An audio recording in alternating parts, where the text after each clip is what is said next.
इस मूवी की शुरुआत वहीं से होती है जहां से पार्ट 1 खत्म हुआ, जब गॉडजिला ने 2 क्रिएचर को मार दिया था। अब इस वाकये को 5 साल गुजर चुके हैं। अब हम एक औरत एमा को देखते हैं जिसकी एक बेटी होती है और वो इसी ऑर्गेनाइजेशन के साथ काम करती थी। उनका काम उन्हीं क्रिएचर को ढूंढना था और उनका घर बिल्कुल जंगल के बीचों बीच था। एक दिन इनके घर के नजदीक एक धमाका होता है और ये माँ बेटी डरते डरते ऑर्गेनाइजेशन की तरफ चली जाती हैं, जहां ये देखती हैं कि एक क्रिएचर ने अभी इस दुनिया में कदम रखा है, यानी अभी अभी पैदा हुई है। जैसे ही वो इतने सारे लोगों को अपने आसपास देखती है तो वो घबरा जाती है और वो उन पर हमला करने लगती है। लेकिन एना के पास एक ऐसी डिवाइस थी जिससे वो उस क्रिएचर का गुस्सा ठंडा कर सकती थी। वो डिवाइस उसके आसपास की गर्मी को खत्म करती है। फिर एना उस डिवाइस को ऑन कर देती है और वो शांत हो जाती है। सब लोग इस कामयाबी पर बहुत खुश थे, लेकिन तभी वहाँ पर एक आदमी एलन आता है और वो उस डिवाइस को हासिल करना चाहता था। इसलिए वो एना और उसकी बेटी को लेकर वहाँ से चला जाता है। उसे लगता था कि इंसानों ने अर्थ का बिल्कुल ख्याल नहीं रखा और उन्होंने कुदरत के कामों में छेड़छाड़ की है। वो चाहता था कि वो क्रिएचर दोबारा इस दुनिया में आए, इसलिए वो एना और उसकी बेटी को किसी और मुल्क में उसी ऑर्गेनाइजेशन की एक दूसरी कंपनी में ले आता है, जहां एना की ऑर्गेनाइजेशन के खिलाफ मीटिंग चल रही थी, क्योंकि यहाँ पर और भी ऑर्गेनाइजेशन के लोग थे और वो चाहते थे कि वो क्रिएचर की हिफाजत करें। यहाँ पर डॉक्टर को पता चलता है कि एना और उसकी बेटी को किडनैप कर लिया गया है। वो ये सुनते ही एना के एक्स हस्बैंड के पास जाता है। असल में वो डिवाइस भी उसने ही बनाई थी। डॉक्टर उसे अपने मिशन के बारे में बताता है, लेकिन वो उसकी बात नहीं मानता। डॉक्टर बोलता है कि इससे तुम्हारी बेटी और तुम्हारी बीवी वापस आ सकती हैं, और बहुत मनाने के बाद वो उसकी बात मान जाता है। फिर वो लोग समंदर के नीचे अपने कंट्रोल रूम में चले जाते हैं, जहाँ जहाँ पर इन लोगों की ऑर्गेनाइजेशन की ब्रांच थी, वहाँ पर इन लोगों ने एक एक क्रिएचर को ट्रैक करके रखा था। वो वहाँ पर इसलिए आए थे ताकि वो उसे ट्रैक कर सकें, और साथ ही वो गॉडजिला को भी ढूंढने की कोशिश करते हैं। लेकिन बहुत ढूंढने पर भी गॉडजिला उन्हें कहीं नहीं मिलता। फिर अचानक फ्रीक्वेंसी तेज हो जाती है और ऐसा लग रहा था जैसे गॉडजिला बहुत पास आ चुका है और वो बहुत गुस्से में है। ये सब लोग बहुत डर जाते हैं। फिर हमें गॉडजिला दिखाया जाता है जो कि समंदर में था और उनकी तरफ बढ़ रहा था। वो शीशे को जोर जोर से तोड़ने लगता है। दरअसल गॉडजिला समंदर में ही था और वो हर उस जगह पर जाता था जहां उसे खतरा महसूस होता था। फिर वो अंटार्कटिका जाता है उस क्रिएचर को ढूंढने। सब लोगों को पता चल जाता है कि गॉडजिला वहां क्यों जा रहा है और वो लोग उसका पीछा करते हैं। जब वो लोग वहां जाकर देखते हैं तो वहां पर एक बहुत खतरनाक ड्रैगन होता है जिसके 3 सर थे और उस ऑर्गेनाइजेशन ने उसे सुला कर रखा हुआ था। वो अभी एक्टिव नहीं था और गॉडजिला की उससे बहुत दुश्मनी थी। फिर जब डॉक्टर एना को बचाने जाता है तो वो देखता है कि एना भी एलन के साथ मिली हुई है और वो पूरे प्लान के साथ यहाँ लाई गई थी ताकि वो उस ड्रैगन को जगा सके। वो डॉक्टर और अपने एक्स हस्बैंड के साथ जाने से इनकार कर देती है और जाते जाते वो उस दीवार को भी तोड़ देती है जिससे वो ड्रैगन आजाद हो जाता है। गॉडजिला ये देखकर आगे बढ़ता है ताकि वो उससे लड़ सके। फिर इन दोनों के बीच काफी लड़ाई होती है, लेकिन वो ड्रैगन बहुत ताकतवर था। वो गॉडजिला को नीचे गिराकर बाकी लोगों की तरफ बढ़ता है, लेकिन एना जब ये देखती है तो वो डिवाइस को ऑन कर देती है जिससे उस ड्रैगन का भी गुस्सा ठंडा हो जाता है और वो वहां से चला जाता है। फिर एना भी एलन के साथ चली जाती है।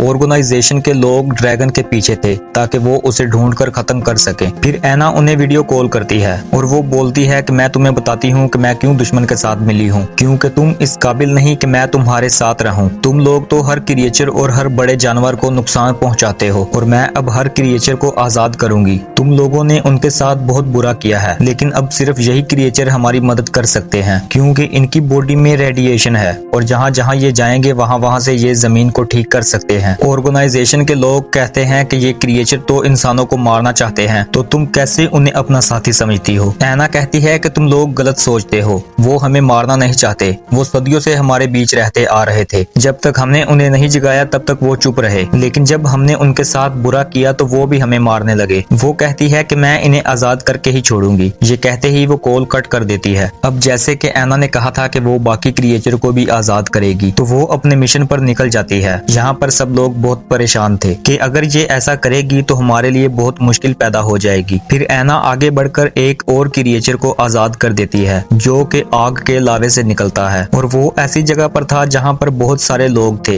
यानी कि पूरा शहर वहाँ पर रहता था। एना बिल्कुल बेरहम हो चुकी थी। वो किसी के बारे कुछ नहीं सोचती, बस उसे क्रिएचर को आजाद करना था। ये जो क्रिएचर आग के लावे से निकला था वो बहुत बड़ा था। आर्मी उस पर हमला करती है लेकिन उसे कुछ नहीं होता। फिर आगे से वो भी उन पर हमला करने ही नहीं लगता है कि वो वहाँ से डर कर भाग जाता है, क्योंकि वहाँ पर किंग मॉन्स्टर आ चुका था, जो कि एना ने सबसे पहले आजाद किया था। किंग मॉन्स्टर उस क्रिएचर पर हमला कर देता है और उन दोनों के बीच बहुत लड़ाई होती है, लेकिन किंग मॉन्स्टर बहुत ज्यादा ताकतवर होता है, इसलिए वो उस क्रिएचर को जख्मी कर देता है। उसके बाद वो बढ़ता है लोगों की तरफ। वो उन पर हमला करने ही वाला होता है कि तभी समंदर से गॉडजिला बाहर आ जाता है। गॉडजिला ड्रैगन पर हमला कर देता है और वो उसके 3 सरों में से एक सर उतार देता है। इन दोनों में काफी लड़ाई होती है और इससे बहुत सारी तबाही मच जाती है। फिर ऑर्गेनाइजेशन के लोगों को आर्मी बोलती है कि हमने एक मिसाइल बनाई थी जो कि 2 मील तक हर चीज को तबाह कर देगी और हम उसी मिसाइल को शूट करने वाले हैं ताकि हम ड्रैगन को मार सकें, और उसके साथ गॉडजिला को भी मारना मजबूरी है और तुम लोग यहाँ से दूर चले जाओ।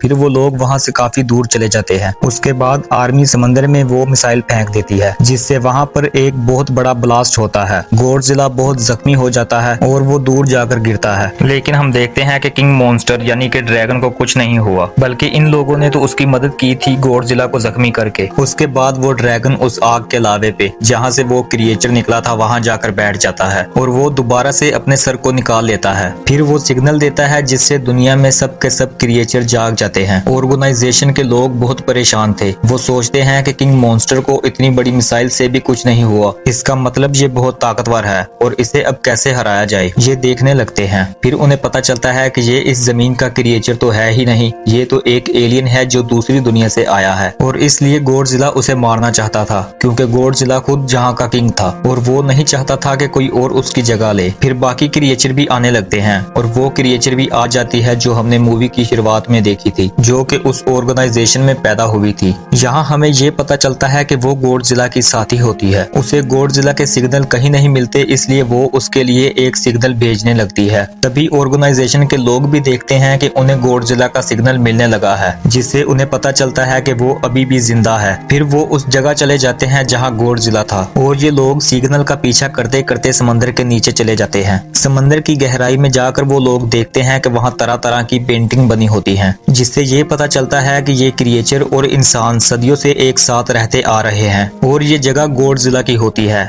मिसाइल लगने के बाद जब वो जख्मी हो गया तो वो खुद को ठीक करने के लिए यहाँ पर आ गया, क्योंकि इस जगह पर काफी ज्यादा रेडिएशन थी और रेडिएशन इनके जख्मों को ठीक कर देती है। डॉक्टर बोलता है क्यों न यहाँ पर एक ब्लास्ट किया जाए और उसकी एनर्जी से उसे और ज्यादा रेडिएशन मिल जाएगी, जिससे वो और भी जल्दी ठीक हो जाएगा। फिर डॉक्टर बॉम्ब लेकर गॉडजिला के पास जाता है और उसकी बाकी की टीम दूर निकल जाती है ताकि वो ब्लास्ट से बच सके, और डॉक्टर गॉडजिला की बॉडी पर हाथ रखकर आखिरी बार कहता है कि गुड बाय, और इसी के साथ वहाँ पर एक बहुत बड़ा ब्लास्ट होता है, जिससे समंदर के नीचे हर चीज तबाह हो जाती है। इससे गॉडजिला को बहुत सारी एनर्जी मिल चुकी थी और वो ठीक हो चुका था। दूसरी तरफ एना की बेटी उस डिवाइस को उठाकर माइक के आगे रख देती है ताकि सभी क्रिएचर उसे सुनकर शांत हो जाएं। किंग मॉन्स्टर ये फील कर लेता है कि ये काम किसी इंसान का है। वो उस लड़की के पास जाता है उसे मारने के लिए, लेकिन तभी वहाँ पर गॉडजिला आ जाता है और ये लोग भी गॉडजिला की हेल्प करते हैं ताकि वो किंग मॉन्स्टर को हरा दे, क्योंकि अभी भी गॉडजिला इतना पावरफुल नहीं हो सका था कि वो किंग मॉन्स्टर को हरा दे। ये दोनों लड़ने लगते हैं। किंग मॉन्स्टर गॉडजिला को मारने ही वाला होता है कि तभी गॉडजिला की साथी क्रिएचर पीछे से आ जाती है और वो किंग मॉन्स्टर पर हमला कर देती है, लेकिन वहाँ पर एक और क्रिएचर आ जाता है और वो उससे लड़ने लगता है, लेकिन गॉडजिला की साथी क्रिएचर उसे मार देती है और वो फिर से आने लगती है किंग मॉन्स्टर की तरफ। यहाँ पर गॉडजिला की पावर काफी ज्यादा होती जा रही थी,